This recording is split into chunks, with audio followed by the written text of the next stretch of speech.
What is it like to walk between worlds? What is it like to be a mystic here in this third and fourth dimensional physical life experience on planet Earth? We're going to talk about that and more, tapping into different dimensions. There are many dimensions that we can perceive: the elemental world, the spiritual world, the physical, many dimensions of the physical world. So with the gorgeous Tanis Helliwell back on the show, stay tuned. It's going to be a great show. You got to accentuate the positive. Wow, I feel good. A little bit of feel good goes a long way. You're listening to Karen Swain, teacher of deliberate creation, accentuating the positive, showing you a way to a better life. Accentuating the positive, it's not just fad, it's sanity. Who in their right mind would accentuate anything else? If you feel like that's what you want to do. Hello. Welcome to another show, Accentuating the Positive with Karen Swain, here on the United Public Radio Network and the UFO Paranormal Radio Network. Syndicated radio all over the place. We're reaching, I think we're reaching about 700,000 live listeners. So I want to say hello to whoever you are out there listening. And I've got the wonderful Tanis Helliwell back on the show. Welcome, Tanis. So great to be with you again. Oh, what a treat. What a treat. It's been 3 years, we figured. And, Yes. you know, so much has happened in 3 years, Karen, to both of us. So it's great being here. It has. Let me just share my screen. I've made a web page for Tanis for people that are actually watching on video, and we've had many conversations. This is the conversation we're having today, and there's all Tanis's books. We'll go through the books, but yeah, the last one we had was about the leprechaun story. Was the last conversation, which must have been about 3 years ago. And Good Morning Henry, which is another one of your books, Communicating with the Body Intelligence. Loved that conversation. We've had you in our little group in the Inner Sanctum, and we talked about your book, The Hybrid Souls, and the Elemental Kingdom. So yeah, this is us. This is you on the show, and these are all your fabulous books that you have out. But today we've got Tanis back on the show because you've written your memoir, Life of a Mystic. And I've called this show My Life as a Mystic. For people that don't know Tanis, here's her bio. I'll read it for people listening on radio. So since childhood, Tanis has been seen and heard the elementals, angels, and master teachers in higher dimensions, wanting to assist humanity with spiritual transformation. Tanis started conducting therapy practices specialising in spiritual transformation and led tours and walking pilgrimages to sacred sites for over 20 years. And you can read more about Tanis on this website for people who want to know more of your bio. Let me just stop this. But yeah, you've had an amazing life. We've been chatting before we went live. Oh, let me acknowledge people in the chat. The gorgeous Diane, Shirley, Michelle, hi, Vladdy, all these wonderful people online. Shirley's excited about having you back on the show. She's been with us in the Inner Sanctum when you were there. And yeah, g'day to everybody. G'day, Tanis, Michelle says. G'day from down under. We in Canada, we don't have any good days, but Mish, that's Mish. Yeah, I had to laugh because there's this guy called Ross Coulthart who's leading the UFO disclosure movement. He's on News Nation. He's an Australian. He's actually born in New Zealand, grew up in Australia. I think he's got English background, so he's a bit of a United Nations. But anyway, he always says g'day. And one of the comments was, no matter how hard he tries, he still can't manage to say good day. I thought that was so funny. But yeah, so we're here to discuss your memoir. As I say, Tanis and I have been talking about life, love, and the universe already when we got together before we went live. We've had the show already, haven't we? Dissecting life. We could have had everybody on right from the first minute, I think. Absolutely. we got into some really interesting subjects actually about the sign of the times, and you were talking about Pam Gregory talking about, you know, the end of an era, and I was saying how I feel really finished with this world, and you were saying it's the energy of the ending of an era where you feel finished with one world as we come into another. But let's talk about your bio. Let me bring up the book. Why did you, after writing so many books on different subjects like the body intelligence and the elemental world, you've written a lot around leprechauns and as I say, the elemental worlds. Why did you decide to write your memoir, Life of a Mystic? I started writing this memoir 40 years ago. 40 Yeah. years ago. And then, 30 years ago, I started writing it. And then I didn't touch it for 3 decades. I would pull up what I wrote once every 10 years. And I would look at it, and I wouldn't be able to move forward, and I wouldn't be able to edit it, nothing. And then 2 years ago, my brother was seriously ill, and he ended up dying. Mm-hmm. And I redid my will, and I was saying to you, Karen, before we went on, you know, that I had this sense of ending my own life, even because my brother's was. And so I said, you know what? It's time to finish off this memoir 30 years later, because I felt that I wanted to burn all my diaries, all my journals. I've kept journals ever since I was 13 or 14 years old. I have boxes of them, and I didn't want anybody to see them. I thought, if I'm going to die, I don't want anybody to open up these and start reading them, because they are private. So in order to burn them all, I better just take the snippets of my life that I want to share and finish off this darn memoir. That's what I did. And then I was burning all my journals. Wow. I know. Wow. I've never kept a journal. I've never been somebody that would keep a journal. And I often think maybe I should have. But what I've found, Tanis, I don't know if it's the same with you, when you tap into infinite intelligence, you can tap into the Akashic, you can tap into all memory, like hypnosis does that. You know, we can go back in our life, in this life, we can go back into past lives, we can go anywhere, really. So if we don a specific frequency, we can retain that information, we can retrieve that information again. And that's how I feel about journals. But yeah, to not write it all down, but burning them, that's pretty wild, to burn all your journals. Well, it depends also what you use a journal for. I agree with you that you can tap into all this stuff. And I did, in writing the memoir, I did tap into all these experiences again. However, when I write a journal, I do it to figure stuff out. So for me, and I'm a really quite private person, and there's a lot of what goes on in my mind that I don't share with anybody.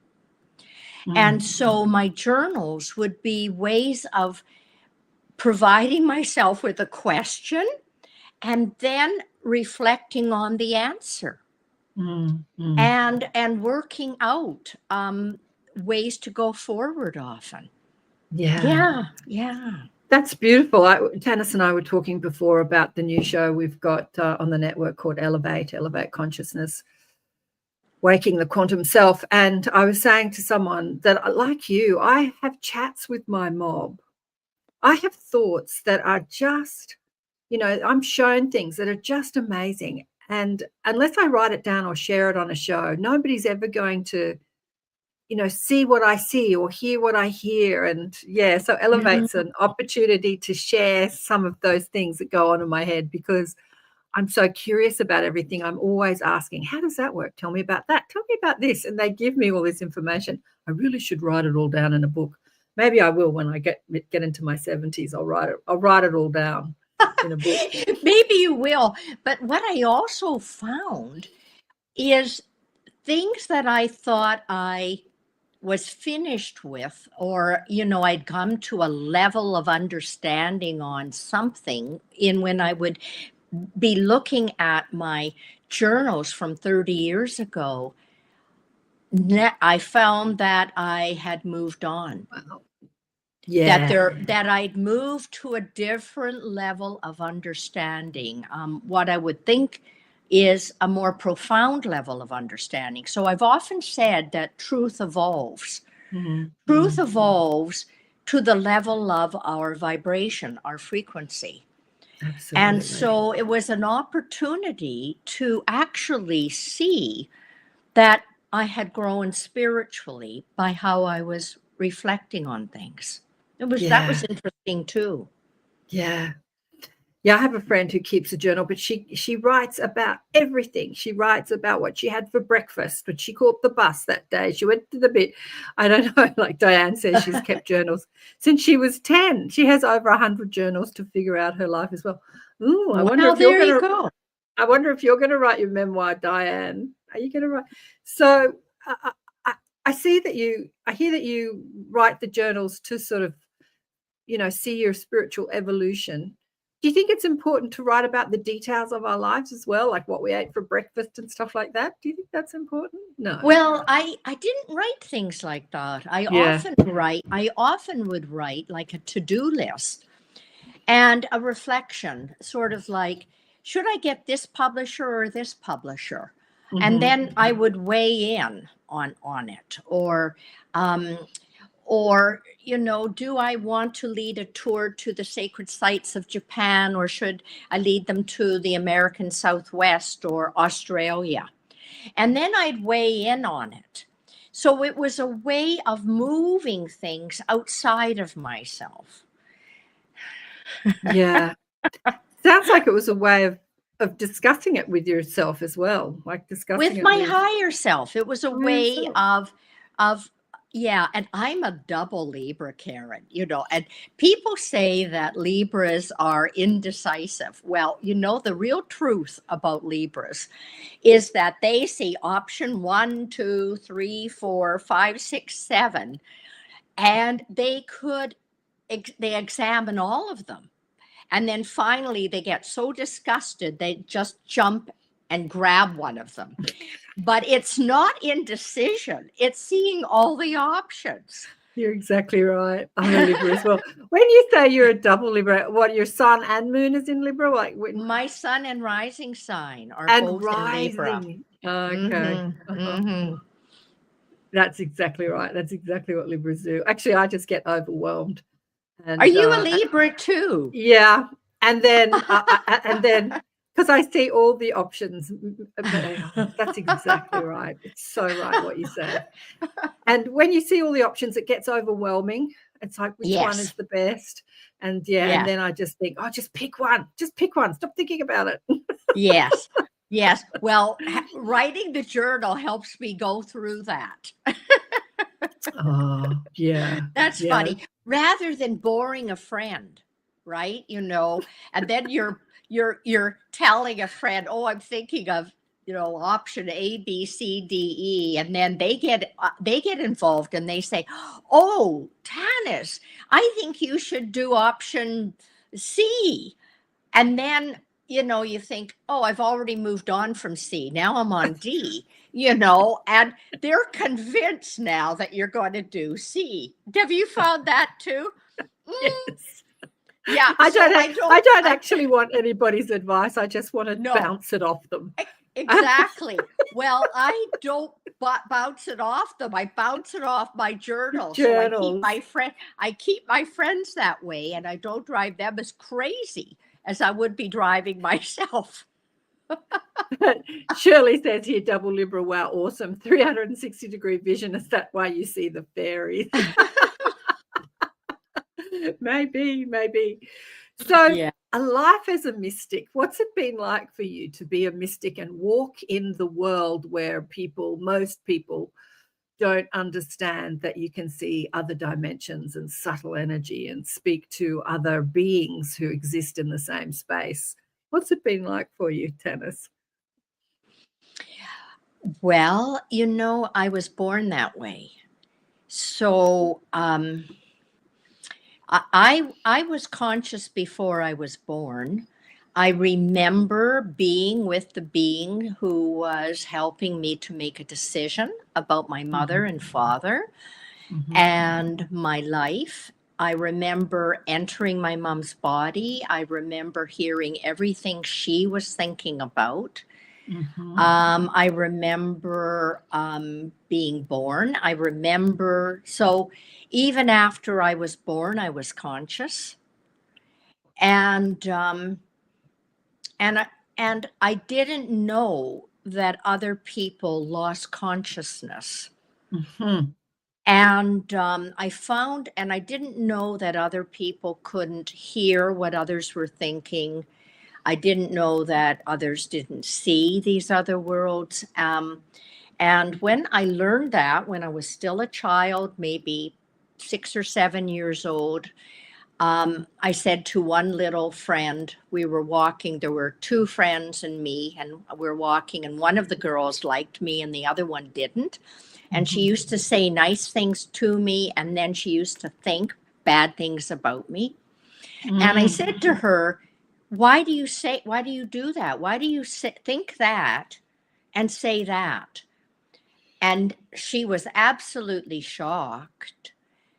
And then she really didn't like me. And now my other friend didn't like me. And so that night I went home to my parents, and at the dining room table, I thought, I'm going to try this out. So I thought one thing towards my parents and said something else.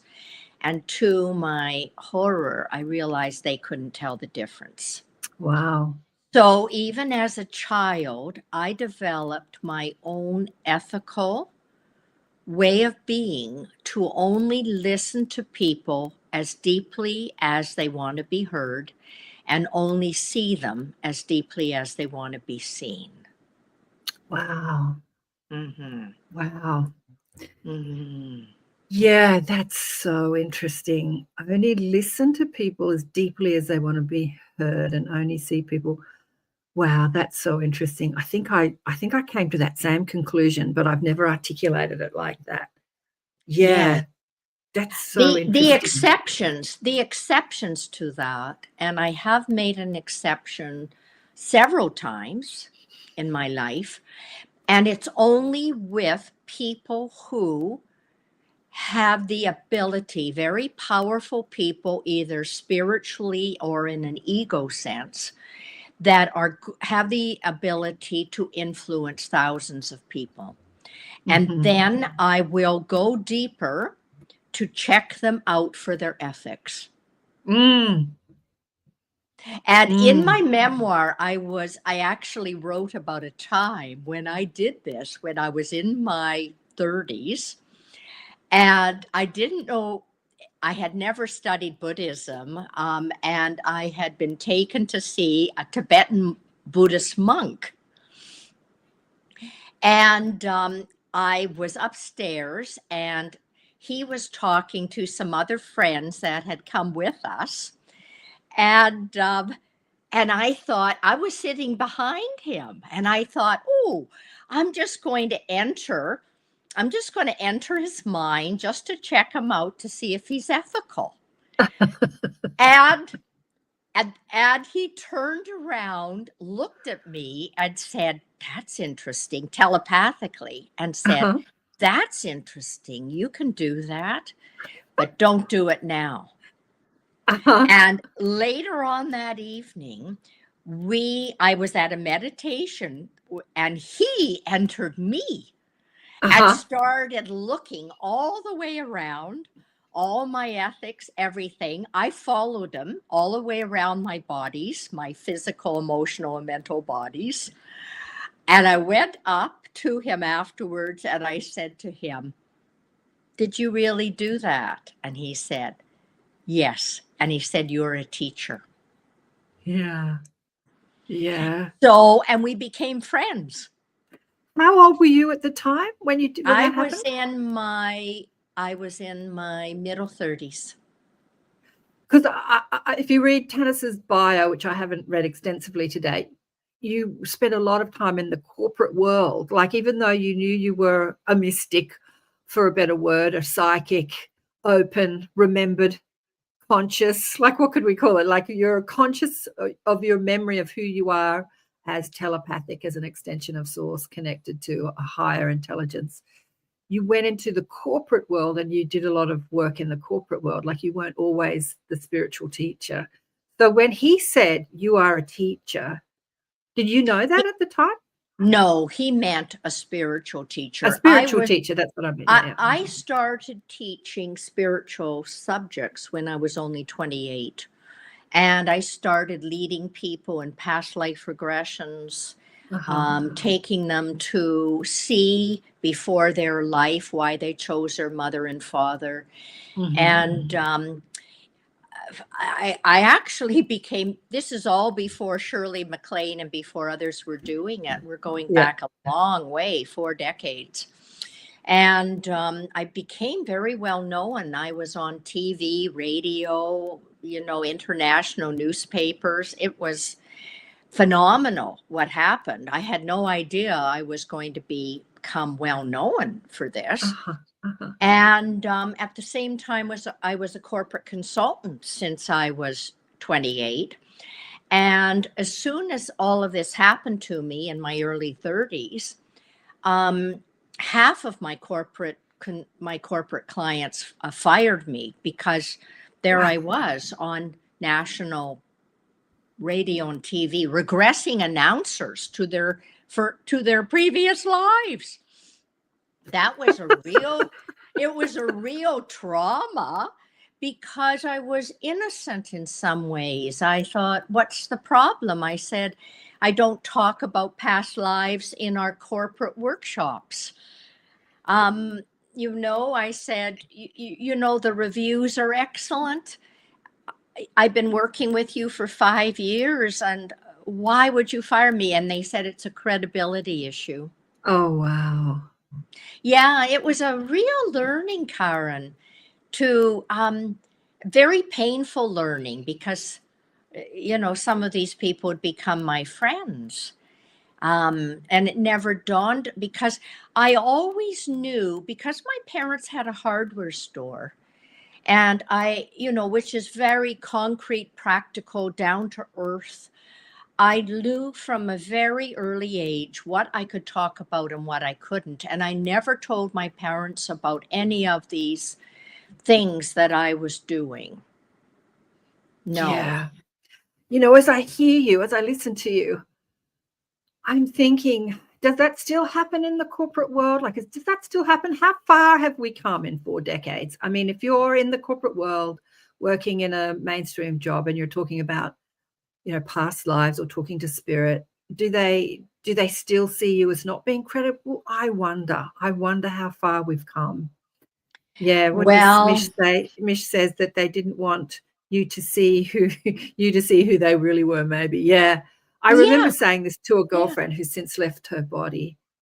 She used to tell little white lies to make, to embellish her stories.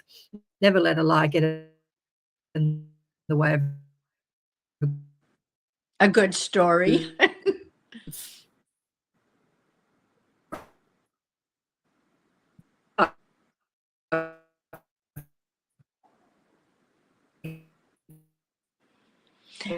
Karen, I don't know what's happened. And I said to her, I know. Froze. I didn't hear you for a while because you sort of froze on your screen. There we go. We're back. No, frozen. We had a glitch in the internet that just then. Yeah, breaking up. Yeah, Mish says, yes, we've got internet problems. I don't know what's going on. Breaking up. Sorry about that, everybody. Yep, you froze. Yeah, lots of people telling me I'm frozen. Frozen. But Tanis is not. Must be my internet. Yeah, as I said, there's builders on the outside of the buildings doing lots of things, and they keep messing with the cable, because we've got cable internet. But yeah, I remember telling a girlfriend that I knew everything she thought, and she was terrified. She was terrified to think that I would know her lies. I would know when she was lying. So people are scared of it still, aren't they? People are scared of you. I think that they are, and I decided to say all this in the book anyway, because I'm just too old in the tooth to hide anything anymore. I know what you mean. It's too much energy, and do with it what you like, and I also think that more and more people are going to higher frequencies, Karen, and that they're having breakthroughs into these levels of consciousness, and it is reassuring to them to know that other people are too, and that these other people who are not space cadets. They're actually well-functioning members of our society that can drive a car and pay their bills, and I think that this is reassuring for people now. Well, it's interesting that you say these people are well-functioning members of our society. I think they're highly functional members of our society. They're more functional than your average person who hasn't remembered their own abilities to be able to perceive and tap into subtle energy, different frequencies of energy, thought energy, like telepathy, or different dimensions, have that communion with their spirit guides or their higher self and their soul. Yeah, they're more than normal. They're advanced beings. This is where we're all going, right? This is your way show up.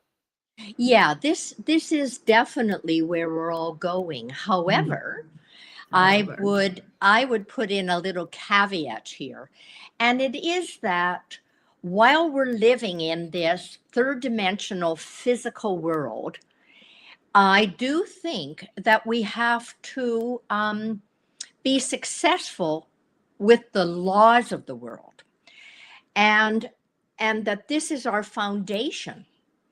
And if we're not grounded, then we are not really able to manifest our full purpose and our full potential.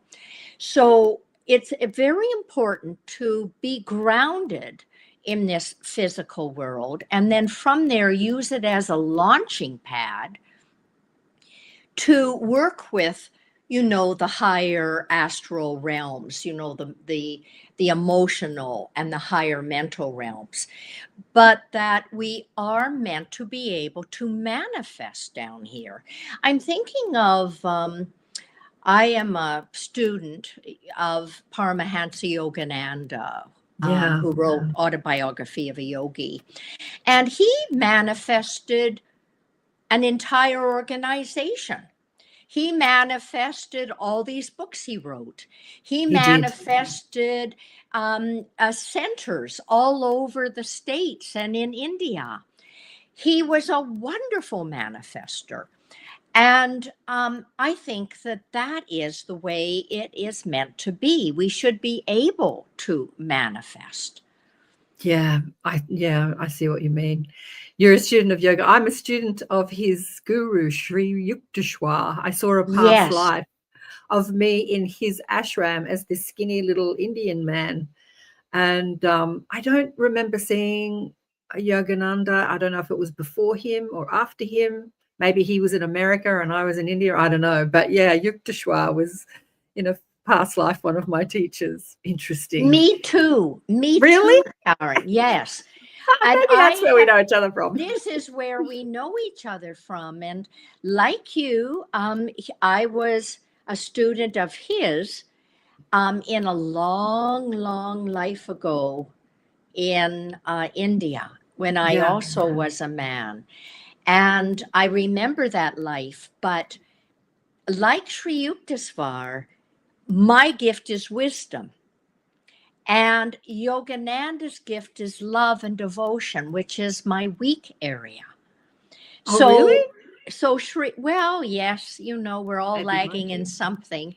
So, so anyway, my whole life is to learn to be more loving. And I really feel I have achieved learning to be more loving.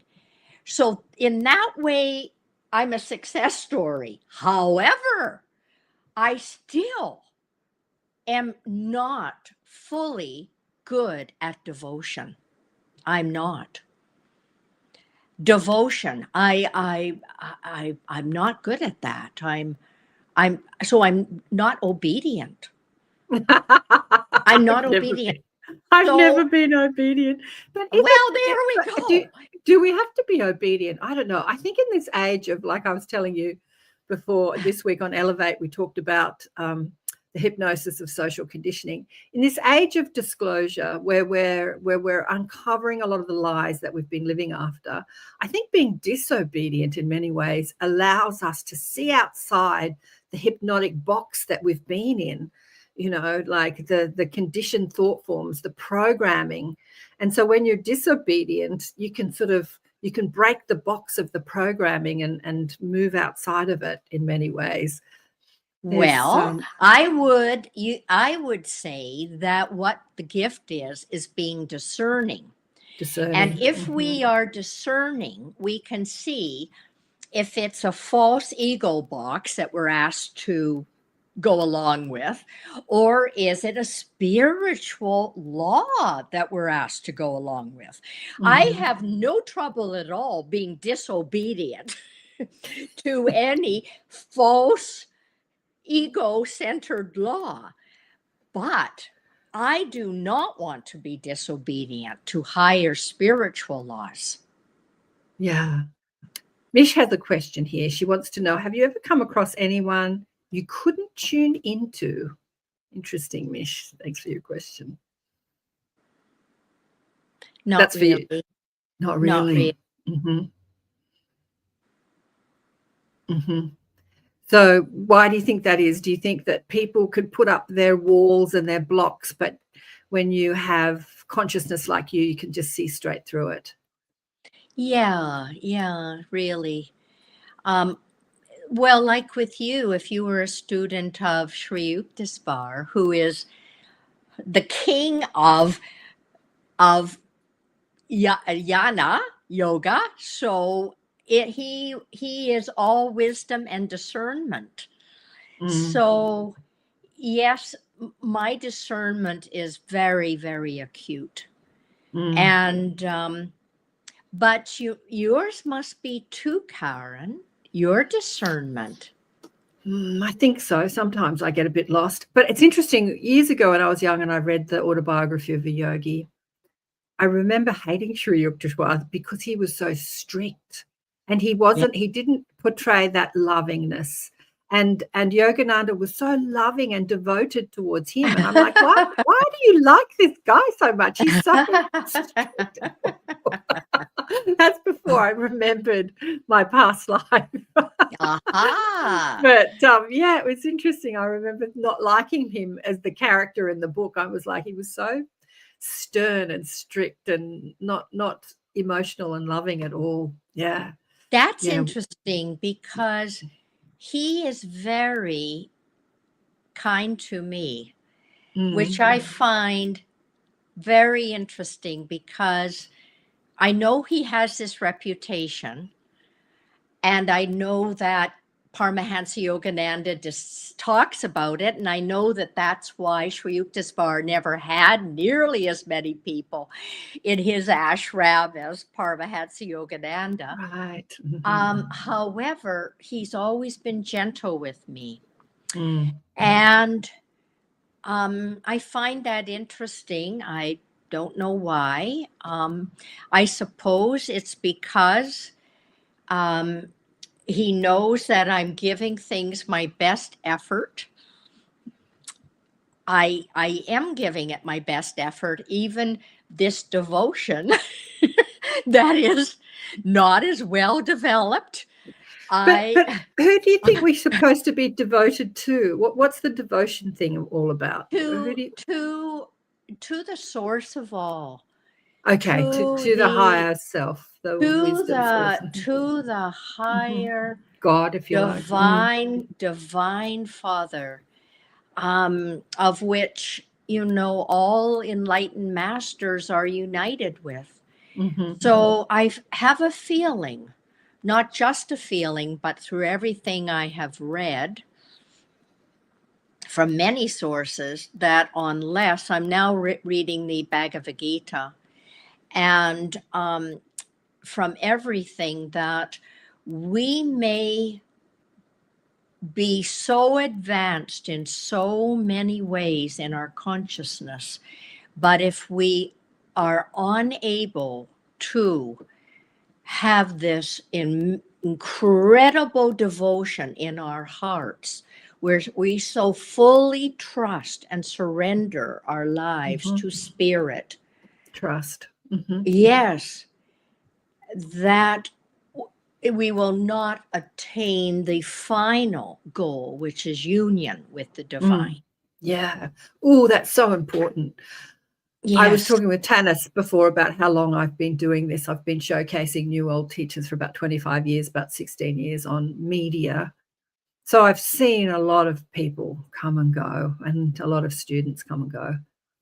And there are many that tune into the wisdom or the knowledge, and they have that knowledge. It's a bit like that movie, A Beautiful Mind. You can be really intellectual, intelligent. You can tap into infinite intelligence. But if you don't have the devotion or the love that goes along with it, you can kind of, you can go stir crazy. You know, you can go a bit crazy. I've seen people's minds sort of make them crazy because they've got so much wisdom and so much knowledge, but there isn't this, what's the word, grounding factor, thoughting factor, which is that devotion you're talking about, or that love. Well, it's the way, it's really to not only think about what we have to change to be more spiritual, it is actually empowering our heart, which will then change all the cells of our body so that we become more devotional.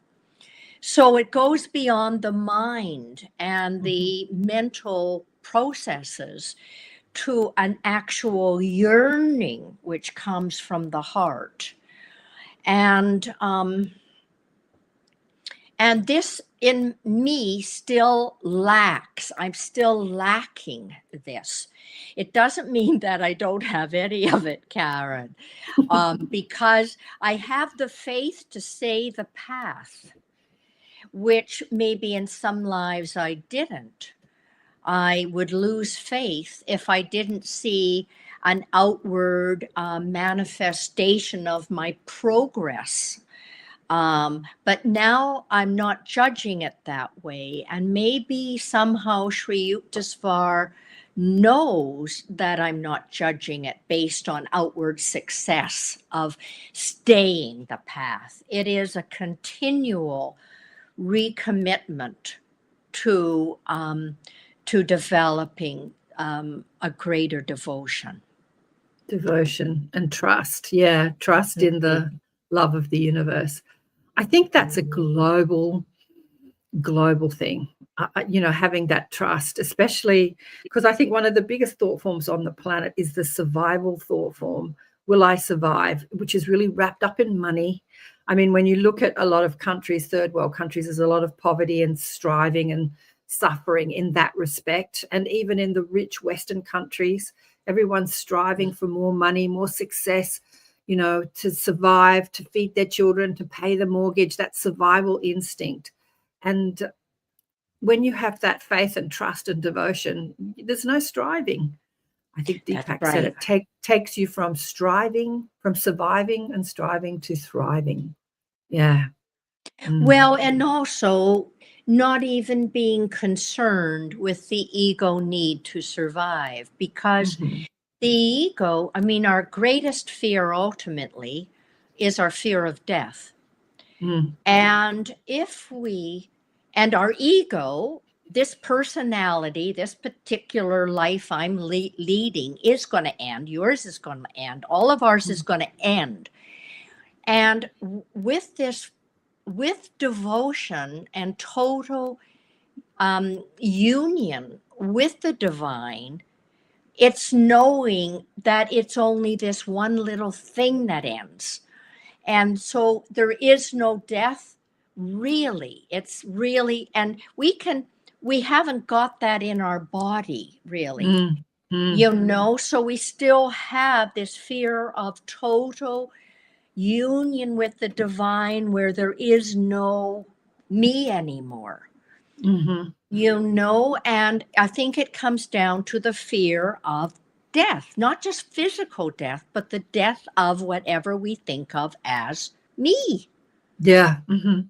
Mhm. Who we Yeah, think we are. Mhm. Yeah. who we think we are. And I'm still going through this. And this is why I'm going to withdraw from the world and meditate more, to giving up doing, where I keep on being you know lauded and applauded for for doing, and just work on my inner process of being, um you know realizing this is the thing that has to happen right now.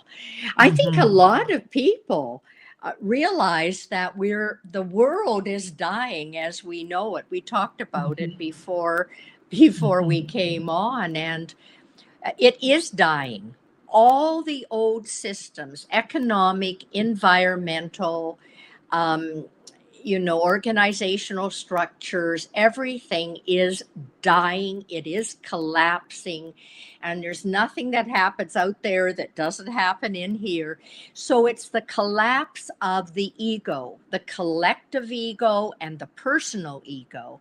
And so we can either resist this collapse of the ego, or we can surrender to it, cooperate with it, and say, okay, I know I'm not doing great on this, but we're having a serious conversation here, Karen. Yeah. Journey to spirit. What she's saying Mhm. here, it is dying and being reborn at the same time. And Yeah. 100%. I have had a dear friend who is extremely right-brained and sees subtle energy, yet she is also very dyslexic and struggles with communication, abundance, Aha. and being grounded. Yeah, I've got a lot of friends like that. A lot of friends like that. But yeah, you've got to have both sides. Yeah, the dying of the old. Look, we talk about it on these shows, and it's discussed on many sort of spiritual conscious podcasts like this. Yes. But when you look at the news and you look out there in the mainstream world, it doesn't look like that's happening. But what is getting louder is the arguments are getting louder.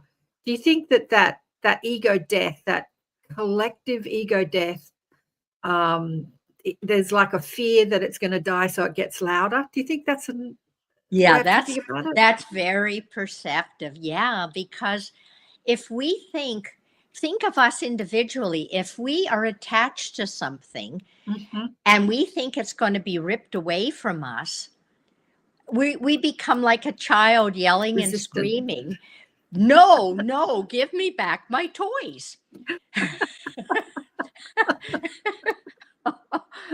Oh, no, give me back my toys. Yeah. Yeah, and so you're right, it is going to become louder. Yeah.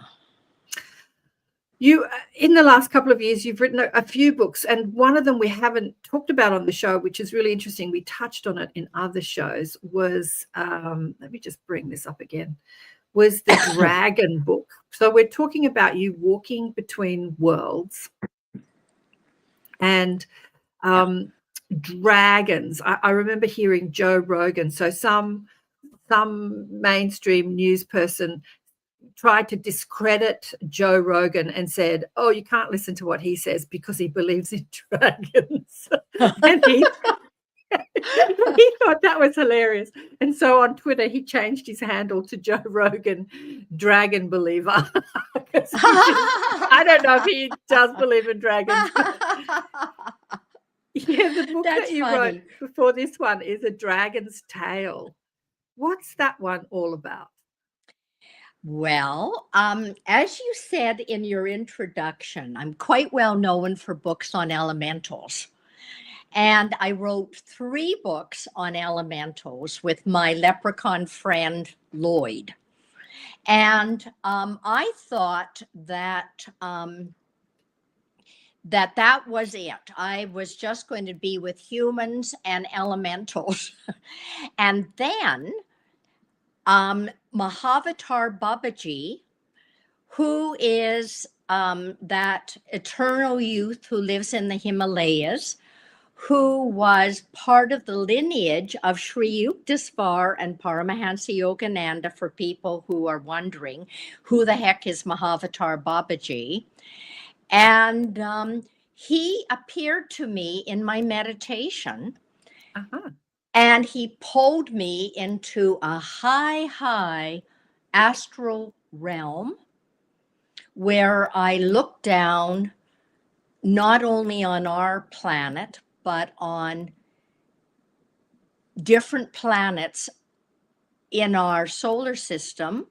One was Draco, the planet of the dragons, and the other one was the planet for the Mer people. Oh. And he turned to me and he said, and he had never spoken to me before, and he said, you've done enough for the elementals. What about dragons? And he turned my attention to the dragon world. And I was so shocked, I went right back into my body. And I thought, oh, well, maybe I'll just ignore that. And a couple of weeks later, he pulled me up again and said the same line.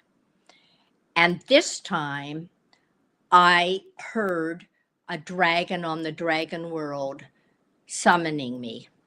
And I remembered that I had had experiences with dragons decades ago, which I had never written about. And so I thought, I will write that book. So I put off writing that book. And then that summer, I was in France teaching at an ashram of an enlightened guru friend of mine, her name is Prajna Paramita. And she has an ashram in France, and she wanted me to teach about all these different realms to her students, which is interesting from an enlightened master, who also, by the way, has pictures of Sri Yukteswar on her altar. There you go. And so anyway, I arrived at her ashram. I'd never been there before.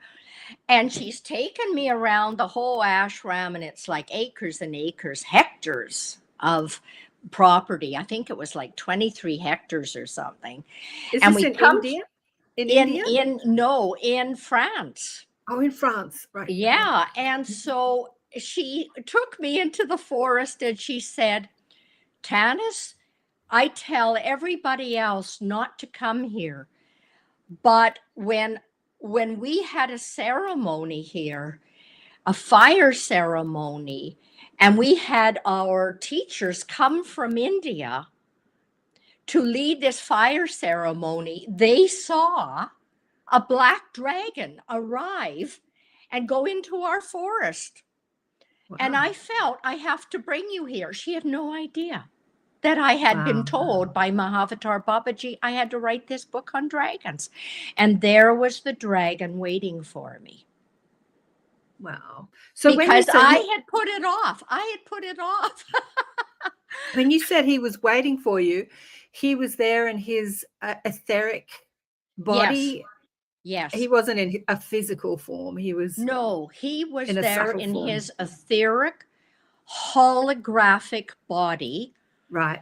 from projecting it from the dragon world, and it turned out to be this dragon who I had had an experience with 30 years ago prior to this.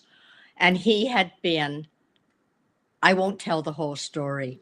So anyway. Well, I want to know a little, I mean, you've written a whole book about it, but I want to know what he wanted to share with you in a nutshell, like, or he some of wanted to, the book is written in 2 sections. One section is all about how dragons are and have been involved in human evolution right from the beginning. Right. And that this is what they do. They catalyze life all over the cosmos with their fire, which actually triggers the kundalini of the planet, and it triggers ours as well. So that the first part was all about how they've been working with humans. And then the second part is he took me to the dragon planet, and I had this whole experience on the dragon planet. Whoa. And found out that on the dragon planet, I am a dragon and I am his sister. Wow. I am his sister dragon on a dragon planet. And then I realized we are different beings in different solar systems in the cosmos. Yeah, we have many different incarnations simultaneously. So are the dragons part of what has been known as the reptilian ET race? Are they No, they're not evil.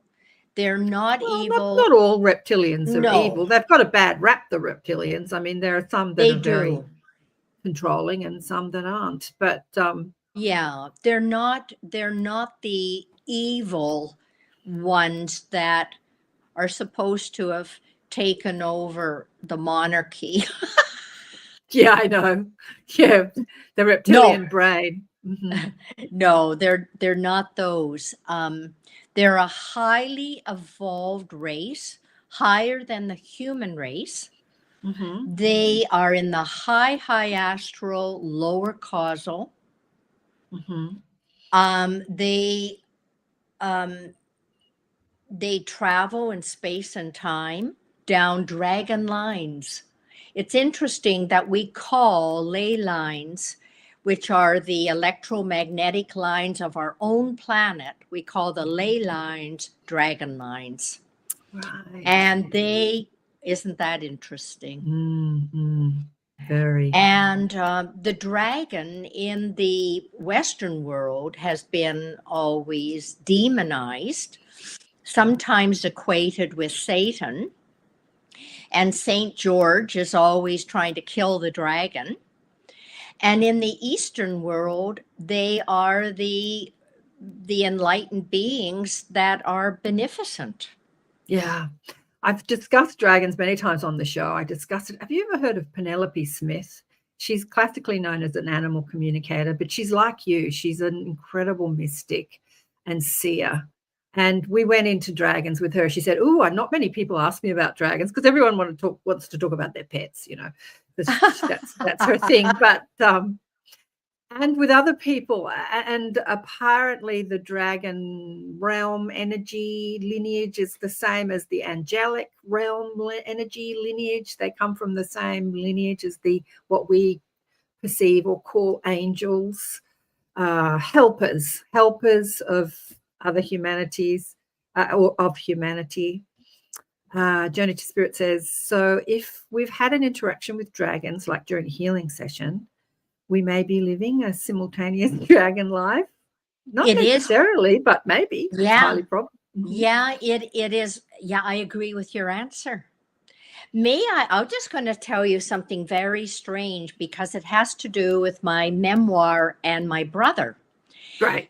So as my brother was dying and I was writing Life of a Mystic, as my brother was dying, I was writing The Dragon's Tale. Okay. Which I wrote in a very short period of time.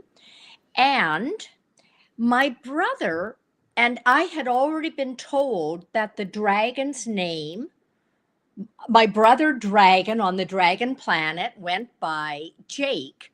His real name is Jacobus Kinvron, but I nicknamed him Jake. Well, my brother was a born-again Christian, really born again, only believed in Jesus being the way. And, he was very fundamental, even though, and he had mystic gifts, but he decided to go that particular way. Absolutely wonderful.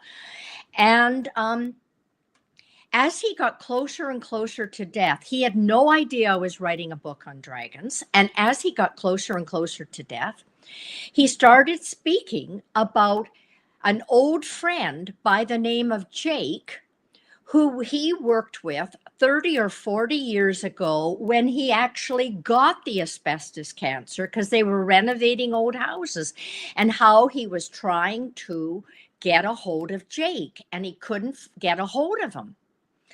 And then when my brother died, he actually was dying in the hospital. And my nephews, one of them is a born-again Christian worship minister, and they were singing hymns to my brother. And my brother had not relaxed, although he was totally conscious. And then they remembered that my brother's favorite song was Puff the Magic Dragon. And my nephew started singing that song to my brother, and that's when my brother died. Wow. And then I realized my brother in this life was Jake in another life. And that is why I know, that is why I was writing The Dragon's Tale. That's why it was Jake. That's why my brother was trying to get a hold of a Jake. Unbelievable, Karen. Isn't that unbelievable? Yeah, absolutely. I know. The synchronicities. I think that when we reemerge back to the infinite intelligence and we leave the river of oblivion or the veil of forgetfulness or whatever, so many things will be revealed like that. It can be accessible from this dimension, from this body, but it's all accessible once we reemerge. All those synchronicities, connections, all the connections. Yeah, all the connections. What does Mish say here in Australia? Sometimes mother-in-laws are also known as dragons. That's hilarious. Oh dear. You're hilarious, Mish. Yeah, thank you for sharing that. Yeah, she says thank you for sharing that. Absolutely. Yeah, lots of wows and awes. Beautiful, beautiful. Let me do a station ID break. Where are we? I'll play my little thing here so people know. Here we go. You're listening to ATP Media, Awakening and Expanding Consciousness with Karen Swain on the United Public Radio Network and the UFO Paranormal Radio Network on 107.7 FM and 105.3 FM, syndicated radio hitting about 120 countries and streaming on 8 platforms. And my guest today is Tanis Helliwell, a Canadian mystic. Lots of love from Canada today. Sherry's tuned in and said love from Canada, who has written her memoir. Let me go back to, here we go. I'm going to bring it up here. Life of a Mystic that we're talking about today. But you've written so many other books. We've been discussing The Dragon's Tale, which was the book before this. And yeah, any other stories you'd like to share with people from your latest book, Life as a Mystic? Oh, God. It's funny because having finished the book, I feel I'm finished with my stories about my life. Funny, isn't it? It's so very, very funny how that is. And I have never been one. I'm a really private person, although because I have Irish ancestors and can tell a good story, people always think, oh, they really know me, and and I'm so outgoing and extroverted. And the truth is, I'm very private, and I only share certain stories. And in Yeah. this life of a mystic, I ended up sharing things that people who've known me their whole lives have Never idea knew. about. No idea about. So And I people only, have to, yeah. sorry, people have to read the book. On the link in the description under that, it'll take you to the webpage I've created for Tanis, and you'll see all her links there, including all her books if you want to buy all her books. But Steph has a great question here for you, Tanis. Tanis, do you have any insights as to why you were able to come in with remembrance and your abilities? Was it something you earned through other incarnations? What a great question, Steph. Thanks for that. I think it was a combination of, yes, something that I had earned in earlier incarnations, as well as it linked to my purpose in this life. That as Mahavatar Babaji, as I learned through that, and as, and also through writing these books about other realms, I've realized that my purpose in this life is to be a bridge. Mm-hmm. It's to be a bridge between humans and other beings, between humans and other planets, humans and other evolutions, and to tell them in stories that people can read almost like novels, rather than as, like a self-help book. For some reason, this was what I was given to work with, my ability to tell stories like novels, but have it be true. And it helps people to see and to trust somehow. I think that's it. And Yeah. yeah. Vladdy wants to know, what do you feel everyone can achieve in terms of spiritual abilities? I guess when he says everyone, we're talking about how we're evolving as a human race, where the collective consciousness will be more in tune with like what you're in tune with. Well, we're kindergarten creators. We're We are. gods in training. Mm-hmm. So how wonderful, we're gods in training. And we all have a gift in some area. And we talked earlier in this program with Karen about how devotion is not my big gift and how I realize it. And I strive to do that and learn that as much as somebody else is striving to learn about their past lives. Mm-hmm. So we all have a gift. We're all unique, just like a snowflake. And we all have to celebrate our gifts, celebrate them, use them. At the same time, be modest and humble about what you lack, and find others who have it and study with them, read their books, trust them, get friends that are like them, and work on your weak area, because we're always held back by our weak area, not by our gift. Yeah, interesting. And what about the future, Tanis? How do you perceive a future where this understanding is more mainstream and people are coming online with that ability to perceive more subtle energy, different dimensions, and talk with other worlds and other realms? What do you think the future looks like to you?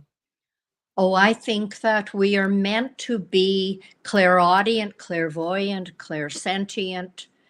We're meant to be totally conscious in the astral realms, of which there are many frequencies and many worlds in the astral realm. And so it's all depending on the frequency of different planets. And so we are we're meant to be totally conscious, co-creators with the divine and other wonderful conscious beings. And yes, it's wonderful. We are alive right now. We are pioneers, people who are alive here on the earth.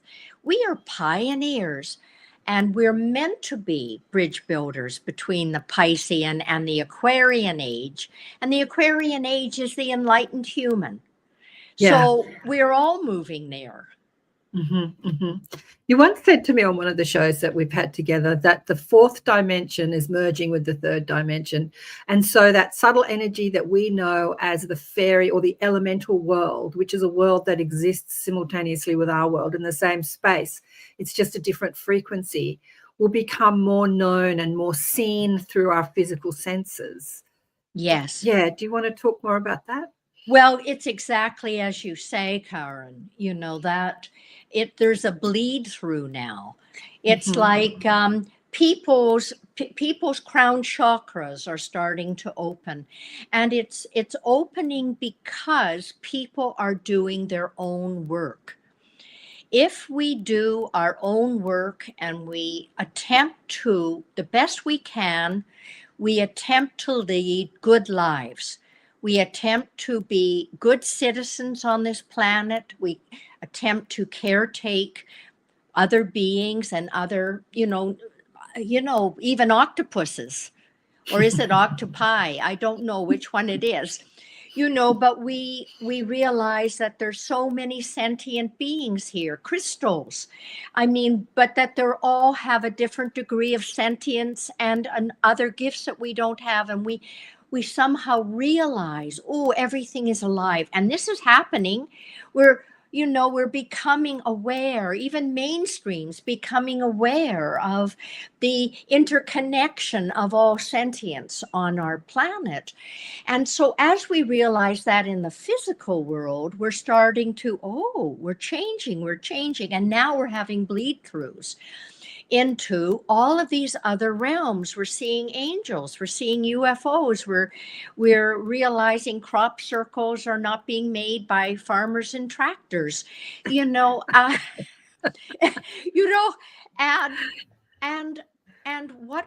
this is an organic process. Yeah. Our Earth is being reborn as a conscious planet, and we are cells in the body of the Earth. We're beautiful cells. Everything that happens to the Earth happens to us. That's beautiful. That's a soundbite. Our Earth is being reborn as a conscious, what did you say, entity? Conscious planet. As a conscious planet. And our sun is also going through a quantum leap in consciousness. Right. It's not just our planet. Our whole solar system is going up. The whole solar system. Yeah. We're all evolving. Journey to Spirit says here, how do we cultivate a relationship with the elementals around us and where we live? Very well said, yeah. What it's like, what are you doing now to cultivate a relationship with elementals? They live off our energy. So if we love the natural world and we walk through our forests and our fields and our oceans and we praise them and we say, thank you so much for creating so much beauty that the elementals have created in this natural world, because they're elementals of water and air and fire and earth. And we say, thank you. This is food that they're eating, and they grow stronger. And so by our praise, our gratitude, and our efforts to grow organic vegetables, our efforts to replant forests and not cut down old growth forests, by our efforts to clean up our waste in the water and not pollute our water, by our efforts, we will come closer and closer to the elemental world. They will become more visible to us. And we have a body elemental that built the body. I know. I love that So it's not conversation. just out there, it's here. I love that conversation with you. What's the book called? Hello, Henry. No, hang on. Yeah, Good Morning, Henry. Good Morning, Henry. That's right. I often talk about you speaking to the body intelligence or the body elemental, because I work with the body intelligence as well. Why isn't that adding to the stage? Oh, I don't know. My tech is not working that well today. Yeah, and you called your body intelligence Henry. Good morning, Henry. And I think that, or I remember you saying that you've identified it as what has been called, was it the Holy Spirit? The Holy You Spirit? are right. You have a wonderful memory, Karen, of conversations. I do when it's you, Tanis. I tell you what. 4 I remember years ago. you say. Yes. Yes. Our body elemental, I mean, Rudolf Steiner called it the body elemental because it builds the body form. And I called it the body intelligence or the body soul. And it is actually the same as the Holy Spirit. Because if you think of the Trinity, it's the God the Father, God the Son, Christ, or all Christed beings. It's not just Jesus the Christ. It's Bhagavan Krishna. It's the Christ. So our Trinity is God the Father, God the Christ, and God the Holy Spirit. And the Holy Spirit is the same as the Divine Mother. The Holy Spirit and the Divine Mother creates all form in our cosmos, not just our planet, in the cosmos. So I mean, I didn't get to that till 2/3 of the way through the book, because I was talking to Henry, the body elemental, and I was feeling comfortable. And then finally I said, who are you really? And then, my God, it's the Divine Mother, the Holy Spirit. I don't know if I would have started the book on such a conversation if I'd known, because we think, oh, little me speaking to the Divine Mother, little me speaking to the Holy Spirit. So that creates all form. So yeah, wow. when you think about it, as we have the feminine, the mother, the feminine in this world, as we've separated into masculine, feminine, the mothers are creating the body of another human being. So it would make sense, right? So if the mothers create babies, then you would speak to that, that Divine Mother energy when wanting to create anew in your own physical body.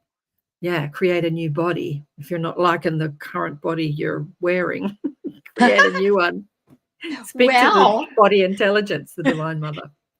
Well, we know that some of the cells of our body only last for a few seconds. Other cells last for minutes, but that literally our entire body is remade every 7 years. So who are we really? I like to say we are a hologram. That's all we are. We're a hologram being created by our mind, and we keep on creating a hologram. That's what we're creating here. Absolutely. We're not the same person we were 7 years ago or 14 years ago. 2 years. I remember Deepak Chopra talking about this years ago. I thought it was every 2 years, every cell in your body has been renewed. As far as I know, it's 7. Could be 7. But yeah. But it doesn't mean that most of our cells only. I know this. I think the skin is every couple of weeks. That's right. It is. That is very fast. And different organs have different times too. Liver cells renew I don't know what the times are. Kidney cells, pancreas cells, intestine, skin, blood cells. Like blood is dying all the time, renewing. I think blood all the time. All the time. It's fast. Yeah. But it's so interesting because we create an imagery, an imprint, a mental imprint, which when the body is recreating, it takes on that stamp, that imprint, and it recreates in that imprint. Yes. So how do we change the imprint? Because I have been talking to my guides about this for ages, and I've done it with healing, but I haven't done it too much with aging or even the body image that I'm carrying, like weight. They've talked to me about this, just see yourself differently. So we look in the mirror and that recreates the imprint instead of, I think that I should get rid of all the mirrors in my house. How do we recreate the imprint so that the body intelligent falls in line with a new imprint? Well, I think it's a combination of destiny and what we are allowed to change. Right. Like, if it is our destiny, our soul destiny, we can work with the body elemental to heal everything. Right. Everything. And there are people who do. They have terminal cancer, and then what is it, Anita Moriani, or I don't know how you pronounce her Anita name. Morjani. Marjani, yeah. Morjani, And she was dying, and Mhm. days from death. And then, she's miraculously healed from cancer. And so we know that this can happen. We also know Absolutely. that people can live without food, without water. There have been so many examples, even in our own time, of people doing this, fully functioning, no food, no water. So we know if it is our soul destiny, we can do all this. Mhm. So it's the soul destiny of some people at this time to be doing it. And it may not be the soul destiny of some of us to heal this thing. Or I think of it as when we have the body elemental creating this form, just like as if I were an oak tree or you were an oak tree. And it starts with this little acorn. And that acorn is completely unique. It's going to be a completely unique oak tree that is going to grow in a certain way and live to be hundreds of years old. Mm-hmm. And so we know that at this particular time, whatever our acorn is, it gets old. It gets old. It is going to die like an old tree. This is at this particular time on our planet how things go. And yet, when I see people who are dead in the astral world, they go to their favorite time. I'm sure you find that too, Karen. Yeah. People go to their favorite time. And if they thought their favorite time was when they were 25 or 45, that's the image that they then have in the astral world. Project, yeah. Mm-hmm. Exactly. And so in the ethers and the etheric world, we will have this favorite time. Mm-hmm. And there are beings, enlightened masters, who do appear physically, like Jesus was able to appear physically all over the world and at the same time. And there are so many enlightened. We know that Sri Yukteswar appeared physically to Paramahansa Yogananda, and Paramahansa after his death. And Mahavatar Babaji, physical body, and yet, all over the place. So we know that when we are really an enlightened being, we can completely recreate, just by our mind, the exact form and remanifest that form physically in front of you, in front of me, whatever. We know that. Yeah. So it all comes down to do our work. Yeah. Keep on meditating. Masters of mind, masters of molecules, masters of manifestation. It's that journey to mastery, mastering frequency, mastering vibration. Yeah, the angelic realm does the same thing. They can manifest what appears to be a completely physical body.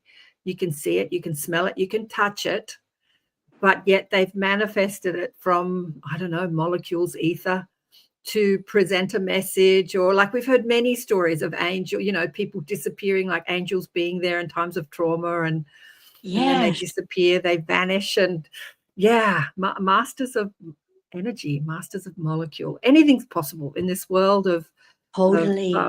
anything's possible. Yeah, anything is.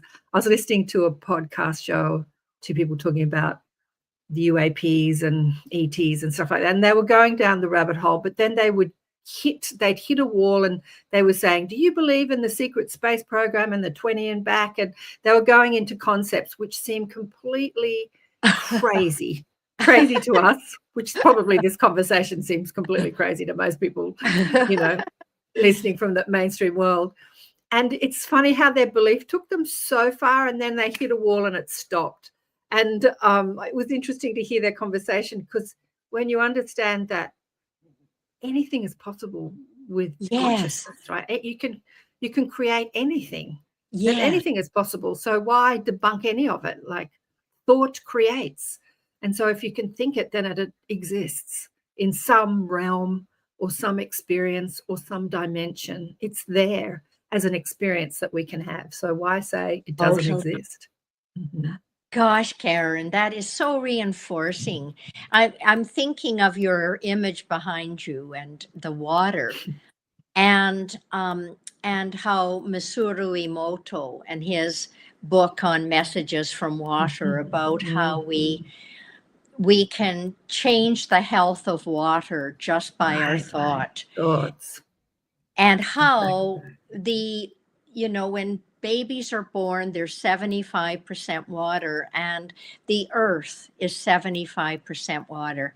And is this an accident that we have the same amount of water as the earth? Exactly. It is, sometimes it's right in front of our eyes. The truth is right in front of our eyes, and we don't need scientific evidence to reinforce this. It's it's like it's self-evident. Anything it's common sense. It's common sense, and people underestimate common sense. I agree. I used to call my spiritual guidance, before I understood that I was being spoken to, I just used to call it common sense, because it made a lot of common sense. It made sense to me. Oh yeah, that makes sense. And now I understand that it was like higher intelligence talking to me. So now I attribute it to what I call the mob. But yeah, it's common sense. It just makes a lot of sense. Yeah. But getting back to what you were saying, no, I've dropped out of my head, or something I was going to say. So Vladdy had another question where we are back in. He always asks this question, which I think is great. I'm going to get Vladdy to start his own podcast show. He says, what do you feel that people need to hear or know right now before we go? We've got about 7 minutes of the show left. Yeah. What would you like to share with people before we go? I've been sharing everything I wanted to share. We've had a good conversation. Yes. There's nothing that I'm dying to share that we're not sharing. I think that this is, what, Karen, we'll get to whatever the question is in a minute, but you know what it is? If you're totally in the present moment and you don't have an agenda, right? Then you're totally in the present moment, and you are sharing. You're so engaged in the conversation that you are sharing exactly what you want to share. Yeah. Well, can I share with people what you said to me, but speaking of the sea, what you said to me before we went live? Can I share with people about the next book? The possible next book. Yeah, so Tanis was saying that she was thinking about writing about the mer people. Oh, I think I'd love that book. Yeah, I know I've been a mer person. I always say to people, I'm a beached whale when I'm on the beach. Just roll me back into the ocean. But yeah, the mer people. What's Diane saying here? This conversation isn't crazy to me. Yeah, I know. I love my tribe. Yes, Yogi, how do you say his name? I never get his. Says the field of all possibility is the source of all solutions, which is the unified field of the laws of nature. Oh, beautifully said. So And that's Maharishi also said, Maharishi. Maharishi also said, when 1% of the planet meditates, we will all move to a higher frequency. I did TM for 6 years earlier in my life, in my very early 20s, actually. And I actually saw him when I was still a university student. I went to a talk which he was giving at my university. And I started meditating because of Maharishi. Oh, wow. That's amazing. Yeah, so Maharishi was the guru to the Beatles, wasn't he? Yes, he was. Deepak often speaks about him too. Yeah, Maharishi. I remember he said something so profound. I heard it through Deepak because I used to listen to Deepak when I was having my spiritual awakening. And he was talking about a university that he was going to build. And a reporter said to him, well, we're a conscious university where he'd teach people about, things that you learn at university, but teach them how to meditate as well. And one of the reporters said, well, where's all the money going to come from to build this university? And he said, from wherever it is at the time. I use that as my mantra, honestly. I want to do something. Where's the money going to come from? From wherever it is at the time. He was so nonchalant, so no striving to raise the funds or how are we going to find the money? How are we going to find the money? Where's the money going to come from? Which is such a big question in the collective mind. Where's the money going to come from? From wherever it is. Like abundance is there. Just tap into it wherever it is at the time. Tap into the abundance of, look at nature. Nature never says, bring me more money so I can grow a bigger tree. It just grows. Just taps into the abundance of nature and it just does what it wants to do, right? Yeah, that's beautiful. Maharishi, yeah. Just manifest a new car. What's Diane saying here? Yes, I just manifested a new car on unemployment. Yay, Diane! Diane, I think retired recently. She was. We've got a couple of Dianes that were both school teachers, and that are retired school teachers. Yeah. Oh, Tanis, what an enlightened and beautiful conversation. Let me just remind people about all your books and so she's got a few, Tanis has got a few, share screen, few websites, but she said you're going to consolidate the websites into one website, which is tanishelliwell.com, right? Where's that website? That's correct. Yeah, that's correct. Helliwell.com, but you've also had the spiritual transformational courses. So the other websites are all going to go into the Tanis Helliwell, and I've got your YouTube and Facebook links and stuff there. So again, Good Morning Henry is the book about the body elemental, the dragons, the hybrids. We spoke about that on the first show. I love talking about the hybrids from the elemental world, and you can always pick a hybrid and what elemental they're when you see a human. The high beings of Hawaii, Manifest Your Soul's Purpose. You've got so many beautiful books, and all these books on the leprechauns. I think, what was the first one? The Summer with the Leprechauns or Pilgrimages with the Leprechauns? That was the first elemental book. But do you know that I wrote my first book in 1988? Wow. And it was called Decoding Destiny, Key to Mankind's Spiritual Evolution. I wrote it in 1988 on the behest of Spirit asked me to do it. And I did not teach my own book until the year 2000. And then it took me 12 more years of teaching my book to rewrite it, to put it out again in 2012. And that still is my most spiritual book. Oh, interesting. Well, you've been busy. You've been a busy gal. No, how come the dragon tail's up there? remove. Yeah, why not Life of a Mystic? I have no idea. Oh, sorry. I thought so. I was sharing something else. I wasn't watching. Oh, there we go. So here we go. There we are. I didn't realize you were looking at the wrong thing. That's I was all trying to right. share. Yeah, they're all Tanis as well. I've got them all on the a web page that I've created for Tanis if you want to buy any of her Thanks. books Thanks through so much. and listen to the other shows as well that we had. I love the hybrids one. That was so fascinating. One of the reasons you like the hybrid one is we talked about the mer people and the dragons and the whales. The whales and the dolphins. I mean, those are 22 of the different kinds of beings that are evolving on this planet. So yeah. So just bought The Dragon's Tail. Someone's just bought one of your books already. Definitely triggering you. Yeah, they're loving the dragons. Heidi's loving the dragons. Thank you.